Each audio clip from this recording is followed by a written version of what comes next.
Hello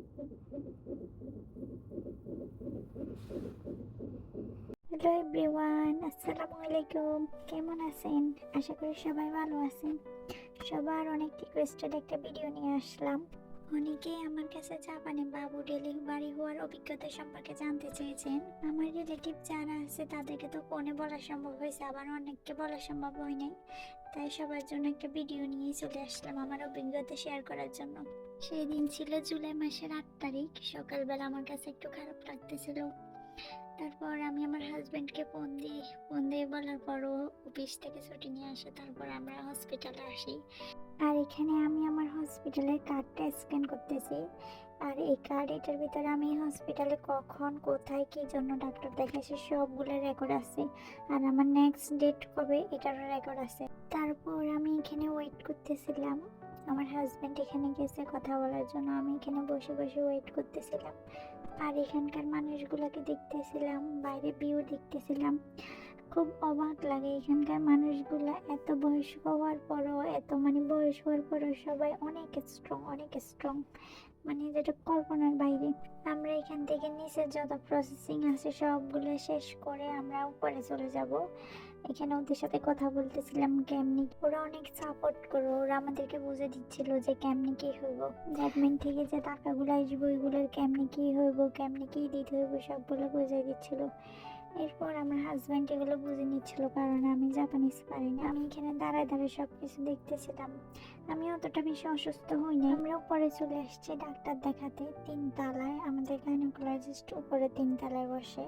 এখানে 10টা doctor বসে, 10টার ভিতরে 7টা ছিল মহিলা ডাক্তার আর 3টে ছিল পুরুষ ডাক্তার। আমি ওদেরকে বলে আমি মহিলা ডাক্তারই দেখাবো। তারপর ওরা আমাকে প্রথম থেকে ওই মহিলা ডাক্তারগুলাই দেখায়। যেদিন মহিলা ডাক্তার থাকে ওই দিন মহিলা, পুরুষ থাকলে তো ওই দিন আর দেখানো হয় না। তো আমরা ওইভাবে ডেটটা নিয়ে যে সবসময় মহিলা দেখবো এরকম ভাবে। তো এখানে আসার পর প্রত্যেক দিনের মতো ইউরিন টেস্ট, হাইট, ওয়েট আর ব্লাড প্রেশার সবকিছু টেস্ট করতে হয়। ওই দিন আমার প্রেশার নর্মালই ছিল, তো বেশি হাই ছিল না। আর এখানে ওয়েট করতেছিলাম সিরিয়ালের জন্য। আর এখানে এই যে আলাদা করতেছি। こっちが頭ね。তারপর ওরা সবকিছু চেক করার পর তারপর ওরা বললো আমাদেরকে যে আপনার জরায়ুর মুখ মাত্র 2 সেন্টিমিটার খুলছে। ডেলিভারি হওয়ার জন্য অবশ্যই 10 সেন্টিমিটার খুলতে হবে। তো তখন 2 সেন্টিমিটার খুলছিল। তো আমাদেরকে বলতেছিল যে ভর্তি হয়ে যাওয়ার জন্য। তখন তো আমার কাছে অনেক কষ্ট লাগছিল, মানে হসপিটালে ভর্তি হওয়াটা ভেবে আর কি। তো যাই হোক ভর্তি হওয়া লাগছে, তো ভর্তি হয়ে গেলাম। আর এখানে ছিল এটা আমার রুম, মানে ডেলিভারি আগ পর্যন্ত আমাকে এই রুমে রাখা হইব না, সরি, ডেলিভারি পর্যন্ত আমি এই রুমে থাকবো। আর ডেলিভারি হওয়ার পর আমাকে অন্য রুমে শিফট করব। আর এখানে বাবুর যে সিটটা থাকে ওই সিটটা এখনো নেই নাই, যখন ডেলিভারি হবে তখন ওই সিটটা নিয়ে আসবে। এই যে পর্দার পিছনে আছে বাবুর সিটটা। এই রুমটাতে ঢোকার পর এক পাশে আনন্দ লাগতেছে, আবার আরেক পাশে দিকে এরকম কান্না আসতেছে। প্রবাসের জীবনে মা হওয়াটা যে কত কষ্টের এটা সবাই বুঝতে চায় না।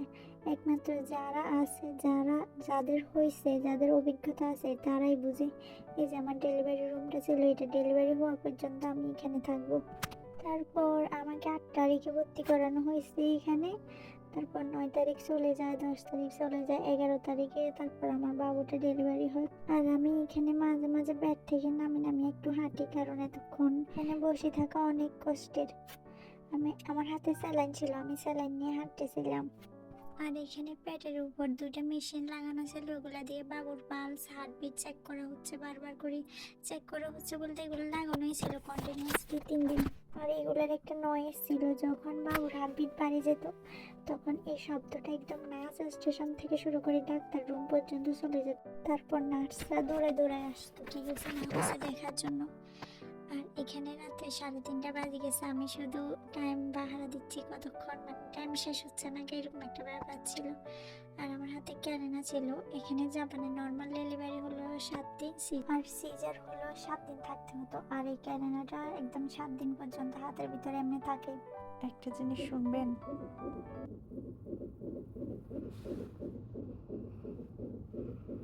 এটা ছিল একটা অন্যরকম ফিলিংস। এই বাবুর এই হার্টবিটটা একদম 3 দিন পর্যন্ত এভাবে চলা শুরু হয়েছে। আর এখানে কাগজে বুঝ পড়ে গেছে কতগুলা কাগজ এভাবে বাইর হচ্ছে হার্টবিট আর পালসের। তারপর 11 তারিখ রাত 8টা বাজে আমার বাবুটা পৃথিবীতে আসে। তারপর বাকি 7 দিন হসপিটালে কেমনে কি হয়েছে এগুলো নেক্সট একটা ভিডিওতে দিব অবশ্যই। আর এখানে একটা কথা অ্যাড করি, প্রবাসী পরিবার পরিজন মা বাবা আত্মীয় স্বজন কেউ থাকে না, তখন এই জার্নিটা পার করতে যে কতটা কষ্ট এটা শুধু যারা প্রবাসে আছে যারা একা আছে তারাই বুঝবে। যখন আমি হসপিটালে ভর্তি হই তখন আমার বারবার খালি কান্না আসতেছিল, কেউ নাই এখানে, আমার কেউ নাই, এরকম একটা কথা চিন্তা করে। শুধুমাত্র আমার হাজব্যান্ডটা আছে, আর কেউ নাই। ভিডিও অনেক লং হয়ে যাচ্ছে তাই এখানে শেষ করতে হচ্ছে আজকে। ইনশাল্লাহ নেক্সট একটা ভিডিওতে আবার দেখা হবে। আল্লাহ হাফেজ, বাই বাই, আসসালামু আলাইকুম।